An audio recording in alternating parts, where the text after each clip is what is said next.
इस वीडियो में प्रयुक्त सभी चित्र केवल दृश्य प्रस्तुति और कहानी को समझाने के उद्देश्य से उपयोग किए गए हैं। ये चित्र वास्तविक व्यक्तियों या घटनाओं का सटीक प्रतिबिंब नहीं है। डिजिटल कुशवाहास किसी भी प्रकार का दावा नहीं करता कि ये चित्र मूल या वास्तविक है। Hello dear viewers, welcome to your channel digital Kushwahas, जहां हम आपको मिलवाते हैं हमारे समाज के महान नायकों से, जिनका जीवन संघर्ष, सेवा और समर्पण की मिसाल है। आज की कड़ी में हम श्रद्धांजलि अर्पित कर रहे हैं स्वर्गीय श्री लिखीराम कावरे जी को, जिनका जीवन समाज सेवा और नेतृत्व की प्रेरणादायक कहानी है।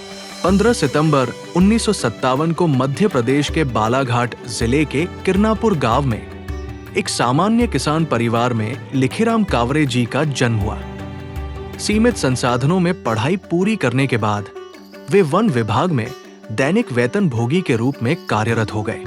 परंतु उनका सपना केवल नौकरी तक सीमित नहीं था। वे समाज के लिए कुछ बड़ा करना चाहते थे। उनके जीवन का टर्निंग पॉइंट तब आया जब श्री हरिराम जी ने वारासिवनी में समाज का एक बड़ा सम्मेलन आयोजित किया।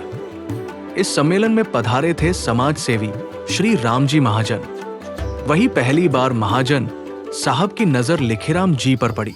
उनकी प्रतिभा और नेतृत्व क्षमता को पहचानते हुए रामजी महाजन जी ने उन्हें सुझाव दिया, तुम्हें अब समाज के लिए राजनीति में आना चाहिए। नौकरी छोड़ो और चुनाव लड़ो। लिखीराम जी ने महाजन साहब की बात मानी। वे किरनापुर से निर्दलीय उम्मीदवार के रूप में चुनाव लड़े। पहले चुनाव में वे थोड़े ही मतों से हार गए, लेकिन हिम्मत नहीं हारी। अगले चुनाव में महाजन साहब ने उन्हें कांग्रेस पार्टी से टिकट दिलाया और इस बार लिखीराम कावरे जी भारी मतों से विजय हुए। उनकी लोकप्रियता और कुशल नेतृत्व को देखते हुए महाजन साहब ने उन्हें मंत्रिमंडल में शामिल करवाया। इससे समाज के 3 नेता एक साथ मध्य प्रदेश की सरकार में मंत्री बन गए। ये पूरे पिछड़ा वर्ग और माली समाज के लिए गर्व का क्षण था। रामजी महाजन जी का सपना था भोपाल में महात्मा फूले भवन का निर्माण हो।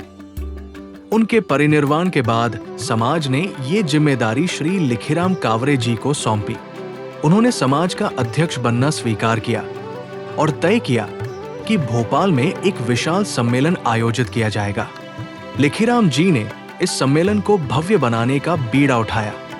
वे स्वयं समाज के लोगों को आमंत्रित करने उज्जैन, इंदौर, हरसोला, देवास और भंवरासा जैसे शहरों में गए। सम्मेलन में राजस्थान के मुख्यमंत्री श्री अशोक गहलोत, मध्य प्रदेश के मुख्यमंत्री श्री दिग्विजय सिंह, श्री सुधाकर राव और अनेक मंत्री विधायक उपस्थित रहे। हजारों की संख्या में समाज के लोगों की उपस्थिति में महात्मा फूले भवन का भूमि पूजन संपन्न हुआ। ये क्षण ऐतिहासिक था।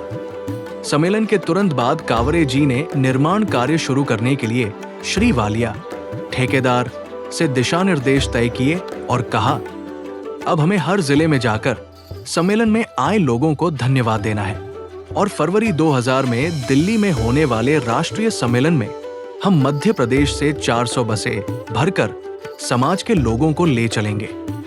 अगर जरूरत पड़ी तो मैं उन्हें लोन दिलाकर ले जाऊंगा। उनका ये आत्मविश्वास उनके नेतृत्व की गहराई को दर्शाता है। दुर्भाग्यवश ये सपना अधूरा रह गया। 15 दिसंबर की रात को वे किरनापुर लौटे और वहीं अपने निजी निवास में रुके। सुबह जब उनका शरीर निष्प्राण पाया गया तो पूरा समाज शोक में डूब गया। समाज ने एक सच्चा सेवक खो दिया, एक ऐसा नेता जिसने सिर्फ चुनाव नहीं जीते बल्कि लोगों का दिल जीता। आज जब भी हम समाज के नेतृत्व, आत्मबल और संघर्ष की बात करते हैं तो लिखीराम कावरे जी का नाम गर्व से लिया जाता है। उनका जीवन हमें सिखाता है कि सच्चा नेतृत्व वो होता है जो समाज के अंतिम व्यक्ति की आवाज बन सके। स्वर्गीय श्री लिखीराम कावरे जी को डिजिटल कुशवाहास परिवार की ओर से विनम्र श्रद्धांजलि। उनकी प्रेरणा हमारे साथ है और हमेशा रहेगी। अगर आपको ये वीडियो पसंद आया हो तो इसे लाइक करें, शेयर करें और हमारे चैनल डिजिटल कुशवाहास को सब्सक्राइब करना न भूलें। धन्यवाद।